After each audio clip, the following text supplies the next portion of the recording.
अस्सलाम वालेकुम रहमतुल्लाह। मैं हूँ कारी इमरान शेख और आप देख रहे हैं मेरा यूट्यूब चैनल। मैं आज आप सबके सामने सफाई और तहरत के बारे में मैं आपको बताने जा रहा हूँ। अल्लाह ताला कुरान पाक में इरशाद फरमाते हैं सूरह मुद्दस्सिर आयत नंबर 4 में, आऊज़ु बिल्लाहि मिनश शैतानिर रजीम बिस्मिल्लाहिर रहमानिर रहीम वसियाबका फताहिर। सूरह मुद्दस्सिर आयत नंबर 4। अल्लाह ताला फरमाते हैं कि आप अपने कपड़ों को पाक साफ रखिए। अब ये हुक्म अल्लाह ताला ने हमारे प्यारे नबी सल्लल्लाहु अलैहि वसल्लम को हुक्म दिया और ये अल्लाह ताला का हुक्म तमाम इंसानों के लिए है। तो हमें चाहिए कि हम अपने कपड़ों को पाक साफ रखें, हम अपने कपड़ों को नजासत से दूर रखें और ये ईमान का हिस्सा है। तो हमें चाहिए कि हम खुद भी सफाई का ख्याल रखें और हम अपने आसपास लोगों को भी हम ताकीद करें, नसीहत करें कि अपने कपड़ों को पाक साफ रखें।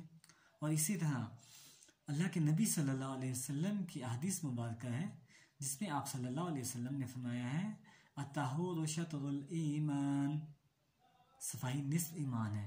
नबी सल्लल्लाहु अलैहि वसल्लम ने सफाई को निस्फ ईमान कहा है, यानी आधा ईमान है। अब हमें अपने अंदर ईमान पैदा करना चाहिए। ईमान कब पैदा होगा? कि जब हम अपने अंदर सफाई सुथराई को इख्तियार करेंगे, सफाई सुथराई को लेकर आएंगे। आज आप देखेंगे, आप लोगों के घरों में जाएंगे, वहाँ सफाई मिलेगी, लेकिन जब उनके घर के बाहर देखा जाए तो वहाँ गलाजत, कूड़ा और कचरा वहाँ पड़ा होगा। सिर्फ हुकूमत का काम नहीं है सफाई सुथराई कराने का, ये हमारा भी इख्तियार है। हमें भी चाहिए कि हम अपने आसपास के माहौल को साफ सुथरा रखें। सफाई क्या है? सफाई की इकसाम है। तहरत फ़िक्र क्या है? कि हमारा माइंड बिल्कुल साफ सुथरा हो, हमारे माइंड में किसी के मुतल्लिक गंदे ख्यालात ना हो, अच्छी सोच हो और हमारे माइंड में बिल्कुल भी शिर्क की गलाजत ना हो, किसी के मुतल्लिक गंदी सोच बिल्कुल नहीं हो। ये तहरत फ़िक्र। तहरत लिबास यही है कि जब हम अपने कपड़ों को पाक साफ रखेंगे तो कुरान पाक की आयत जो मैंने आप सबके सामने पढ़ी उस पर भी अमल होगा, ठीक है। और हमारा जिस्म भी पाक साफ रहेगा, हमारे कपड़े पाक साफ रहेंगे, तो ये हमारे ईमान की निशानी है। तो इससे जाहिर होता है कि जिस शख्स के अगर आप देखते हैं कि कपड़े पाक साफ हैं तो इससे साबित होता है कि उसके अंदर ईमान है। और जो शख्स इन चीज़ों का ख्याल नहीं रखता है तो आप देख लीजिए फिर उसके ईमान में कमी है। तहरत जिस्म भी है। तहरत जिस्म कि हमारा जिस्म पाक साफ हो। ऐसा नहीं होना चाहिए कि हमारे जिस्म से बदबू आए, ऐसा नहीं होना चाहिए। हमारा जिस्म पाक साफ होना चाहिए। और नंबर 3, हमारे आसपास का जो माहौल है वो बिल्कुल नीट एंड क्लीन होना चाहिए, साफ़ सुथरा होना चाहिए। जब हम अपने सामने आसपास के माहौल को साफ़ सुथरा रखेंगे तो ये हमारे अच्छे ईमान की निशानी है।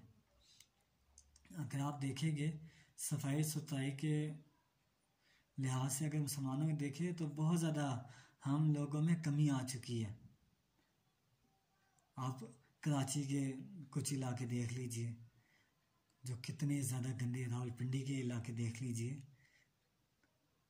तो ये क्या वजह है? उसकी वजह ये है कि लोगों के अंदर ईमान की कमी आ चुकी है, बहुत कमी हो चुकी है इनके ईमान में। तो हमें अपने ईमान को मुकम्मल करना है।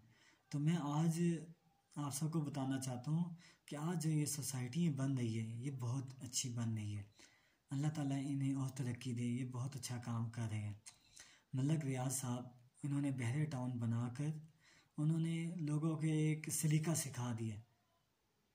अब ये बात अलग है कि वहाँ अमीर लोग रहते हैं, अमीर लोग रह रहे हैं तो वहाँ पर जो सफाई सुथराई का ख्याल है वो भी तो रखा जा रहा है। वहाँ लोगों को कई सहूलियात भी तो दी जा रही है। ऐसे ही ये तमाम सोसाइटीज़ में सफाई सुथराई, सीवरेज का निज़ाम और ये सब चीज़ें जो की जा रही है ये बहुत अच्छा है, ये डिसिप्लिन है। तो हमें अपने अंदर डिसिप्लिन लाना चाहिए। हमें अपने ईमान को मुकम्मल करना चाहिए, उसे पक्का करना चाहिए। कम से कम इस काबिल हो कि हम इतनी सफाई कर सके कि जो नबी सल्लल्लाहु अलैहि वसल्लम की हदीस मुबारक है उस पर अमल तो हो सके, आधा ईमान तो हो हमारे अंदर। तो हमें चाहिए कि हम अपने आसपास के माहौल को साफ़ सुथरा रखें। सबसे पहले अपनी ज़ात को देखें, फिर अपने घर को देखिए, फिर अब बाहर के माहौल को देखिए। बाहर आप जब किसी भी आप बच्चे को भी अगर देखें, अगर वो कोई चीज़ खा रहा है तो आप उसे कहिए कि आप इसके शॉपर को आप अपनी पॉकेट में आप डाल लीजिए, इसे सड़क पर नहीं फेंकें। तो ऐसे हमारा माहौल साफ़ सुथरा होना शुरू हो जाएगा।